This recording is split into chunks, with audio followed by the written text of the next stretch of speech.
लगभग आधी रात हो चुकी थी और बारिश रुकने का नाम नहीं ले रही थी। अपना काम खत्म करके मैं ऑफिस से निकलने लगा तो मुझे गार्ड भैया ने टोक दिया। अरे राजीव जी, इतनी रात तक आप यहीं हैं? घर नहीं है? हाँ, वो कुछ अर्जेंट काम था इसीलिए देर हो गई, पर अब घर ही निकलूंगा। बेटा, शायद आपको पता ना हो पर आज अमावस की रात है। आज रात बाहर अकेले नहीं निकलो तो बेहतर होगा। जाओ तो कल सुबह चले जाना। क्या बात कर रहे हो आप गार्ड भैया? कल दोबारा ऑफिस भी तो आना होगा मुझे। बेटा बात मानो मेरी, आज रात अकेले मत जाओ। घर पे कुछ काम है भैया, जाना तो पड़ेगा। तो एक काम करो, कुछ देर रुक जाओ, मेरी ड्यूटी खत्म हो जाएगी, फिर हम दोनों साथ निकल लेंगे। अरे भैया काफ़ी लेट हो जाएगा मुझे, और कल ऑफिस भी तो आना है। मैं निकलता हूँ, आखिरी बस आती ही होगी, वो छूट गई तो दिक्कत हो जाएगी मुझे। चलो, गुड नाइट। बेटा रुको। देखो, मैं जानता हूँ कि आप मुझसे ज्यादा पढ़े लिखे हो और आपको इन बातों पे ज्यादा भरोसा भी नहीं होगा, पर फिर भी ये अपने साथ रख लो। ये क्या है? माता का अंगार है, मेरी पत्नी ने मुझे दिया था। इसे अपने साथ रख लो, ये आपकी रक्षा करेगा। अरे भैया क्या अभी? बेटा बात मानो और इसे बस अपने पास रख लो। ठीक है, लाओ। मैंने वो पोटली अपने जेब में रख ली और वहाँ से निकल गया। बारिश बहुत ज़्यादा होने के कारण आसपास कोई भी नहीं दिख रहा था, तो मैं वहीं खड़ा खड़ा बस का इंतज़ार करने लगा। रह रहकर बादल बहुत ज़ोर से गरज रहे थे और मुझे आसपास मेरे अलावा कोई दिख भी नहीं रहा था। कुछ देर वहाँ खड़े रहने के बाद मुझे अंदाज़ा हो गया कि शायद आखिरी बस भी निकल चुकी है। तभी अपनी दाईं ओर पर मुझे एक आदमी दिखा। अंधेरा ज़्यादा होने के कारण उसका चेहरा तो ठीक से नहीं दिख रहा था, पर उसे देखकर ऐसा ही लगा कि वो इसी बस स्टॉप की तरफ आने वाला है। मैंने इस बार अपनी गर्दन बाईं तरफ मोड़ी, पर पूरी सड़क सुनसान थी। मैंने दोबारा उस आदमी की तरफ देखा, पर वहाँ पर अब कोई भी नहीं था। मुझे यह बात काफ़ी अजीब लगी, क्योंकि अभी थोड़ी देर पहले मैंने वहाँ पर किसी को देखा था। मैं इस बात को समझने की कोशिश कर ही रहा था कि मुझे उस तरफ से एक कैब आती हुई दिखी, तो मैंने कैब को रोकने के लिए इशारा किया, पर वो कैब मुझसे आगे निकल गई। तो मैं हताश होकर दोबारा उस तरफ देखने लगा, पर तभी मुझे अपने पीछे गाड़ी के ब्रेक की आवाज़ सुनाई पड़ी। पलट कर देखा तो वो कैब रुक चुकी थी।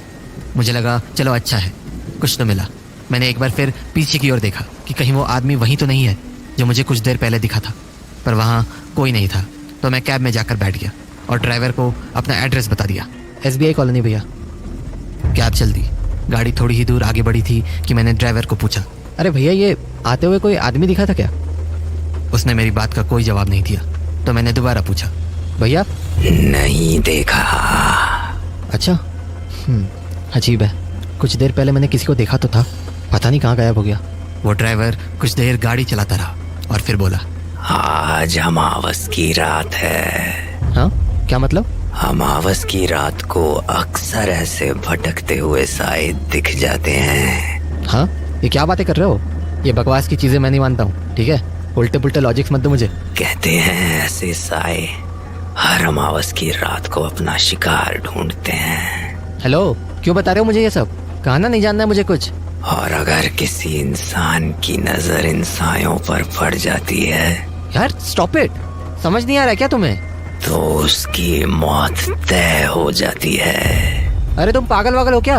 गाड़ी रोको यार, मुझे नहीं जाना है कहीं। जैसे आज तुम्हारी मौत तय है। व्हाट नॉनसेंस, तुम्हारा दिमाग फिर गया है क्या? लिसन, गाड़ी रोको, मुझे नहीं जाना है कहीं भी, जस्ट स्टॉप द कैब।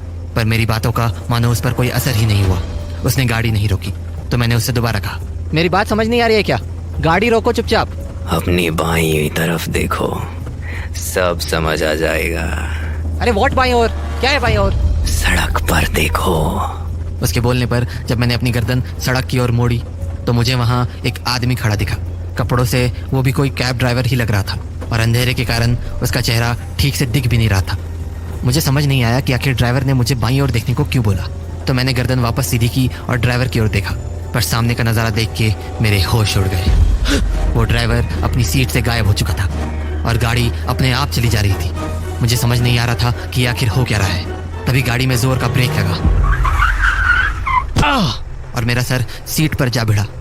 मैंने आंखें खोली तो देखा कि वो ड्राइवर पीछे मुड़कर मुझे ही देख रहा है और फिर उसने मुझसे कहा, साहब क्या हुआ, आप ठीक हो ना? क्या? तुम कहाँ से आए? कहाँ से आया मतलब? तुम अभी तो गाड़ी में नहीं थे और गाड़ी अपने आप चल रही थी। क्या बोल रहे हो साहब, होश में तो हो? देखो, पागल मत बनाओ मुझे। अभी थोड़ी देर पहले तुमने ही कहा कि आज मेरी मौत तय है और फिर तुम गाड़ी से गायब हो गए। कैसी बातें कर रहे हो साहब? भला मैं आपसे ये सब क्यों कहूंगा? छोड़ो, रहने दो। पक्का आपने कुछ नशा किया है। आपकी सोसाइटी आ गई है। मेरा भाड़ा दो और जाओ। उस ड्राइवर की बात पर मुझे अब भी यकीन नहीं हो रहा था। मेरा मन ये मानने को बिल्कुल तैयार नहीं था कि जो मेरे साथ हुआ वो मेरा कोई वहम था।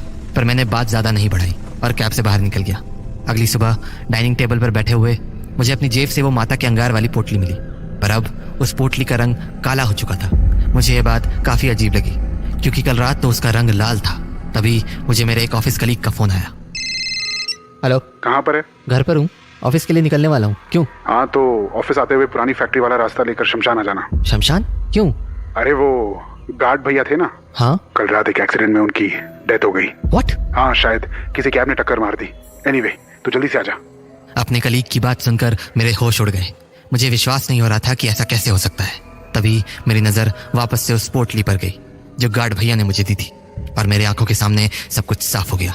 मैं समझ गया कि अगर उस रात मेरे पास वो पोटली नहीं होती तो आज मैं जिंदा नहीं होता।